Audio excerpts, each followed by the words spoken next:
Listen, most people destroy their lives not through bad luck, but through predictable, avoidable stupidity. And I'm about to show you exactly how to sidestep every trap. In the next few minutes, I'm going to walk you through these 6 principles that have protected my wealth and power for over 7 decades. And if you stay with me until the end, you'll discover how to guard yourself against the silent forces that drain your leverage, compromise your position, and hand control of your life to others without you even noticing. So, before we dive in, do me a favor, hit that like button, subscribe if you haven't already, and tell me in the comments where you're watching from, because what I'm about to share with you could fundamentally change how you think about security, wealth, and personal power for the rest of your life. The fatal flaw nobody talks about. Why brilliant people fail while average ones thrive. You know what I've noticed after spending 8 decades watching people succeed and fail? The difference between those who build lasting wealth and those who lose everything rarely comes down to intelligence. In fact, I'll tell you something that might surprise you. Some of the smartest people I've ever known ended up with the worst outcomes. Not because they weren't clever enough, but because they were too clever for their own good. Let me be crystal clear about this. Avoiding stupidity is infinitely more valuable than demonstrating brilliance. That's not just a catchy phrase, it's the bedrock principle that has protected everything I've built. You see, life doesn't reward you for being the smartest person in the room. It rewards you for not being the dumbest. There's a massive difference. I've watched this pattern repeat itself hundreds of times. A brilliant executive borrows excessively because interest rates are low and confidence is high. An intelligent investor concentrates everything in one sector because the analysis looks perfect. A capable entrepreneur enters partnerships without clear incentive structures because trust feels virtuous. None of these failures required low intelligence. In fact, high intelligence often made things worse because these people could rationalize catastrophically poor decisions with elaborate, sophisticated reasoning. Here's what you need to understand about the human mind. It's simultaneously your greatest asset and your most dangerous liability. Your brain is hardwired with predictable biases that will betray you if you let them. Overconfidence, envy, impatience, the chronic underestimation of how small decisions compound over decades. Most people think they're immune to these forces. Those people are exactly the ones who get destroyed by them. Now, let me tell you about a technique that has served me better than any other intellectual tool I've ever encountered: inversion. Instead of asking yourself, how do I become extraordinarily successful?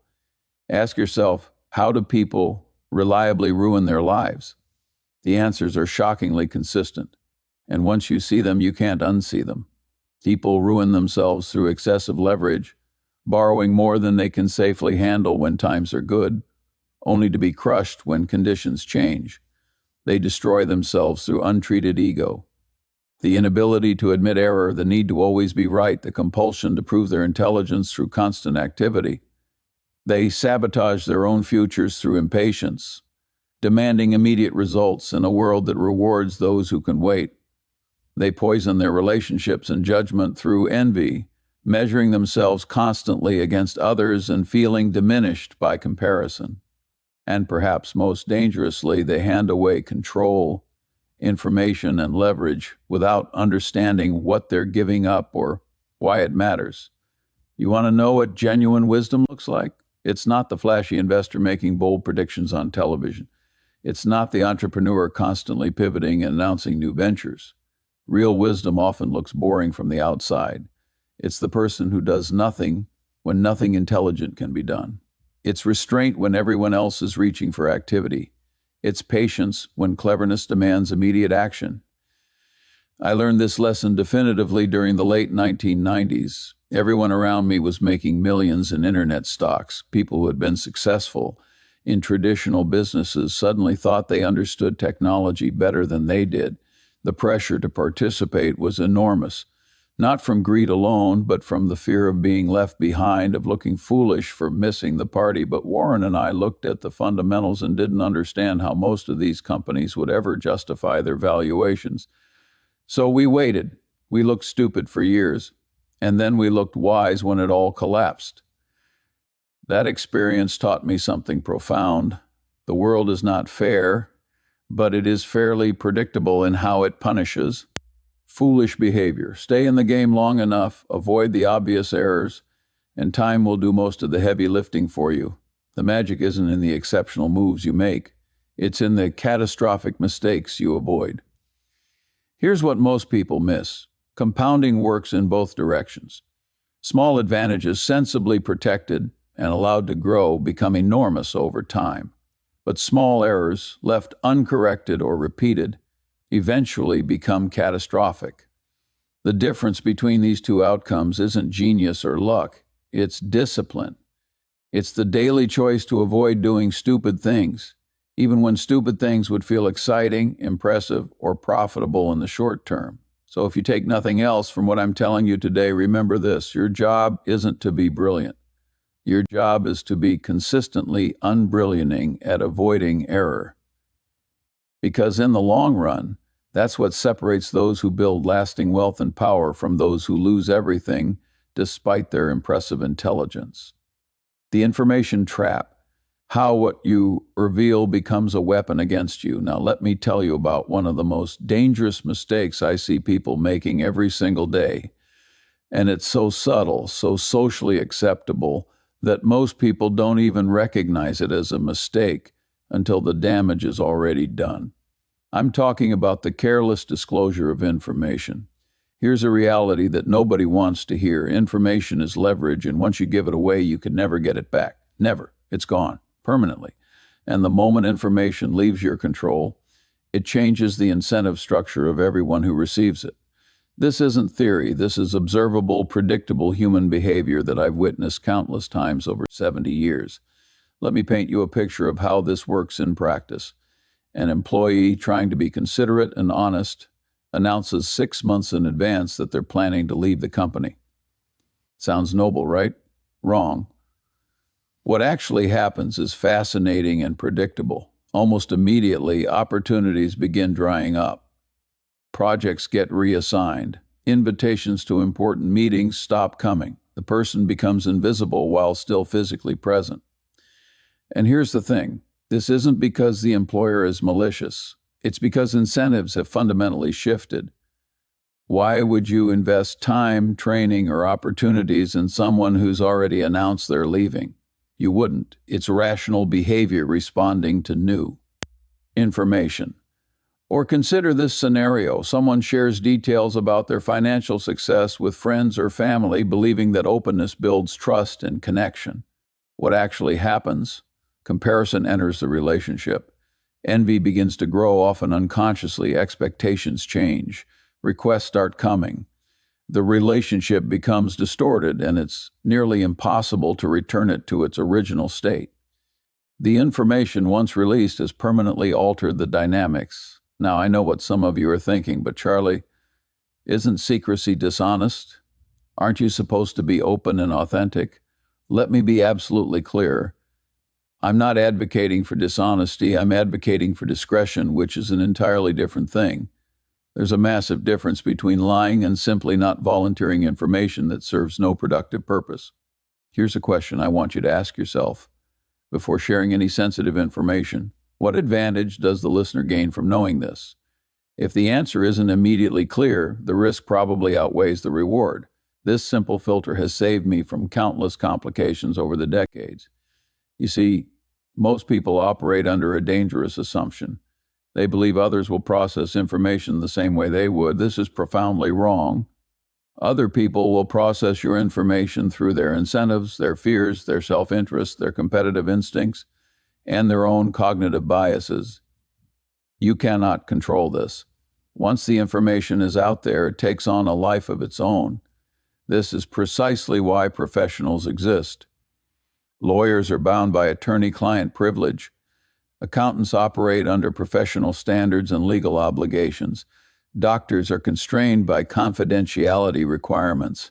These structures exist because human beings recognized centuries ago that important information needs protection, and that casual relationships cannot be trusted to handle sensitive details responsibly, not because people are evil, but because incentives naturally push behavior in self-interested directions. Let me tell you about something I observed in the 1980s. I knew two executives at competing firms, both highly capable.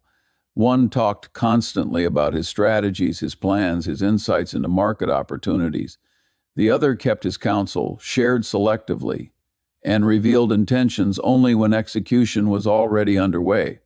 Over 15 years, the quiet one built a fortune, while the talkative one, despite being equally intelligent, constantly found himself outmaneuvered, his ideas copied, his strategies anticipated. The only difference was information discipline. Here's what you need to understand at a deep level. In a well-run operation, information is released strategically, only when doing so serves a clear purpose. Your life should operate the same way. You are not obligated to provide transparency when transparency creates asymmetric disadvantages for you. You are not required to be an open book when being an open book hands leverage to people whose interests don't align with yours. Think about this carefully. Every time you disclose something personal, strategic, or financially significant, you are conducting a transaction. You are trading information, which is a valuable asset for what exactly? Social approval? A feeling of authenticity? The momentary relief of sharing a burden? Those are real benefits, but are they worth the permanent loss of leverage and optionality that comes with disclosure? A stable, successful life is built by maintaining three things: leverage, optionality, and flexibility. Careless information disclosure erodes all three simultaneously. It reduces your leverage because others now have knowledge they can use. It destroys optionality because people make assumptions about your future actions and close off paths accordingly. And it eliminates flexibility because you become bound by what you've revealed, even if circumstances change and you'd prefer to take a different direction. The architecture of protection, building systems that guard your future. Now we reach what I consider the most critical. Let me start with the foundation. Incentives, not intentions, govern how people behave. This is one of the most reliable laws of human nature I've ever encountered, and yet people constantly ignore it. They make decisions based on what people say they'll do, rather than what the incentive structure ensures they'll do. This is catastrophically expensive thinking. Here's what I want you to understand. People are not nearly as complex as they imagine themselves to be. Change the incentive structure and behavior changes, usually immediately and often without conscious awareness. You can predict human behavior far more accurately by studying what people are incentivized to do than by listening to their stated intentions, no matter how sincere those intentions sound. I've watched this play out in countless business situations. Someone places trust in a partner, family member, or associate based purely on personal relationship and stated good intentions. Initially, everything works beautifully, but then circumstances change. Money gets tight, opportunities arise elsewhere, jealousy creeps in, or simple self-interest asserts itself. Suddenly, the person who promised loyalty behaves entirely differently, not because they were lying initially, but because the incentive structure shifted and human nature followed the incentives exactly as it always does. This is why professional structures matter so profoundly. A lawyer's behavior is constrained by legal duty and the threat of disbarment. An accountant operates under professional standards with severe consequences for violations. A fiduciary is legally bound to act in your interests. These structures exist precisely because wise people recognize that human nature, left to its own devices, will follow incentives wherever they lead. When you bypass these professional structures in favor of personal trust, when you share financial information with family members who aren't bound by any duty, when you rely on friends to handle important matters that should be handled by professionals, when you assume goodwill is sufficient protection, you are substituting hope for design. And hope, I can tell you from decades of observation, is not a strategy. Let me give you some practical guidance here. Before revealing any significant information, conduct this simple test. Ask yourself, what happens if circumstances change? What does this person gain, lose, or risk depending on how they use what I'm telling them? If the answer makes you uncomfortable, wisdom demands restraint, regardless of how close the relationship feels. Now, let's talk about privacy and optionality because this is where most people surrender enormous advantages without even realizing it. Privacy preserves optionality, your ability to wait, to choose, to respond rather than react. Once lost, optionality is extraordinarily difficult to regain. When you reveal your plans, your financial situation, or your intentions prematurely, you narrow your future choices. Other people begin acting on the assumption that your path is fixed. They adjust their behavior accordingly, doors close quietly, often without explanation, and you never even know what options disappeared because of what you disclosed. I learned this lesson watching countless business situations unfold. The person who keeps plans private until execution retains full control. The person who announces intentions early invites interference, resistance, and premature judgment, not because others are necessarily hostile, but because uncertainty makes people defensive, and they protect themselves by limiting your options. There's also a profound psychological benefit to privacy that most people overlook. When you don't publicly commit to a specific path, you remain free to change your mind based on new information. You can adapt, pivot, and optimize without the burden of public consistency or the embarrassment of appearing indecisive. Flexibility is a form of intelligence, and privacy protects it absolutely. Modern culture pushes relentlessly toward constant disclosure. Social media rewards sharing. People gain status and attention by announcing goals, broadcasting opinions, and revealing personal details. But here's what you need to understand. Social rewards and life outcomes are often inversely correlated. Life rewards results, durability, and excellent timing. It does not reward visibility for its own sake. Let me address something specific that causes tremendous unnecessary damage: money disclosure. This is one of the fastest ways to introduce dysfunction into otherwise healthy relationships. Money is not merely a medium of exchange, it's a status signal. Once you disclose what you earn or own, you invite comparison, and comparison reliably breeds envy, resentment, embarrassment, or misplaced expectations. I've watched families fracture over casual financial disclosures.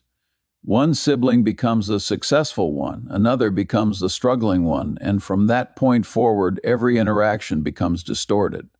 Advice sounds like condescension. Requests feel like obligations. Silence breeds suspicion. None of this is intended, but all of it is predictable. In my entire life, I have never seen someone's situation improve because others knew precisely how much money they had. But I have seen countless lives complicated, relationships damaged, and opportunities lost because of careless financial disclosure. That asymmetry alone should guide your behavior. Now let me address premature disclosure about future plans because this destroys leverage and timing control in ways people rarely anticipate. There's a well-meaning idea that honesty requires early disclosure of intentions. In practice, this belief produces outcomes that are both unnecessary and harmful. Timing is everything. When you reveal future plans before they're actionable, you surrender leverage without gaining anything in return. Others adjust their behavior, and that adjustment rarely improves your position. The employee who announces departure plans months early finds opportunities evaporating. The business owner who reveals strategic intentions too soon sees competitors adjust. The investor who signals future moves watches prices shift against them. This isn't an argument for deception. It's an argument for sequence. You don't owe the world access to your provisional thoughts. Plans evolve. Conditions change. Wisdom allows room for adjustment without public explanation. Here's the disciplined approach. Think privately, plan carefully, act decisively. Speak only when action no longer depends on permission or approval. Life rewards those who manage transitions cleanly, and that requires patience and restraint, not premature confession. Let me close. This character alone, no matter how sterling, is rarely enough to prevent trouble when incentives diverge. This isn't cynicism, it's design thinking. Build systems where even ordinary human behavior produces acceptable outcomes over time. That applies to business relationships, family arrangements, and personal security alike. I want to leave you with this final framework. Resentment, when spoken aloud, compounds faster than it ever resolves. I've never seen resentment shared casually and resolved cleanly. More often, it damages reputations and closes doors long after the original grievance is forgotten. Emotional discipline preserves long-term advantage in a world where careless speech carries lasting costs. Not everyone deserves access to your vulnerabilities, your uncertainties, or your truth. Confide only in professionals or trusted advisors whose duty and competence ensure your information is handled with care.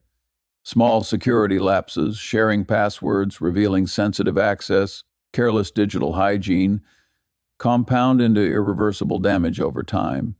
If there's a single thread connecting everything I've shared today, it's this. Life is governed by the interaction of behavior, incentives, time, and the compounding effects of small decisions. Every choice you make, every piece of information you share, every opportunity you preserve or surrender, operates within this system.